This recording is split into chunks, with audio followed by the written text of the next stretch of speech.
In 2002, when the first Porsche Cayenne went on sale, things were very different. The majority of Americans hardly had access to the internet. Ferrari's paddle shifters with single-clutch technology was revolutionary, and the phrase performance SUV had not yet been coined. The Cayenne transformed the SUV market and gave fans confidence that large, practical utility vehicles could be enjoyable to drive. And even the base V6-powered Cayenne, 22 years later, shows that enjoyment and usefulness don't have to conflict. It's difficult to find a 2024 Cayenne unless you know what to look for. With only little variations to elements like the headlights, taillights, and bumpers, its general appearance is almost exactly the same as that of the outgoing model. Changes like the revised hood line and fenders will only be noticed by the keenest of eyes. This iteration of the Cayenne maintains the sleek, sporty lines that remind you that,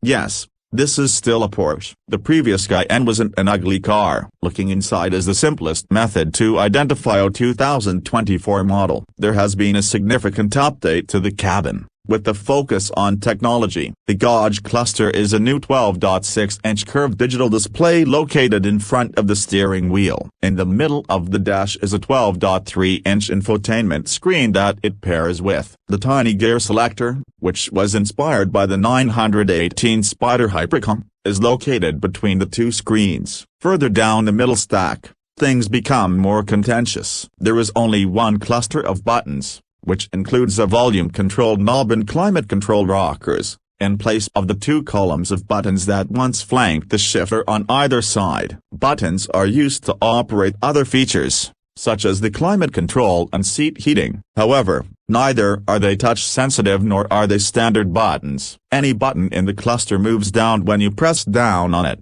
just like if it were a single, enormous physical button. It's an odd compromise that seeks to define the boundary between the touch-sensitive, haptic feedback buttons of the previous generation of cars, so which, most likely, everyone detested, and individual physical buttons, which would likely be far more expensive to produce. It takes some getting accustomed to, but after a few hours, you forget about the design. It's more difficult to overlook the buttons that are now covered in fingerprints. The rest of the interior is a delightful area to visit. The seats offer a remarkably broad range of adjustment, comfort, and support. It's one of the few seats in the car where I don't go straight to the lowest setting while attempting to find the best driving posture. Everything you come into contact with feels pricey, sturdy, and well-made. However, we would advise against using the Mojave beige inside color that our tester had. It looks too much like human flesh and scuffs quickly, yet it would be a good match for the Montego blue metallic exterior paint.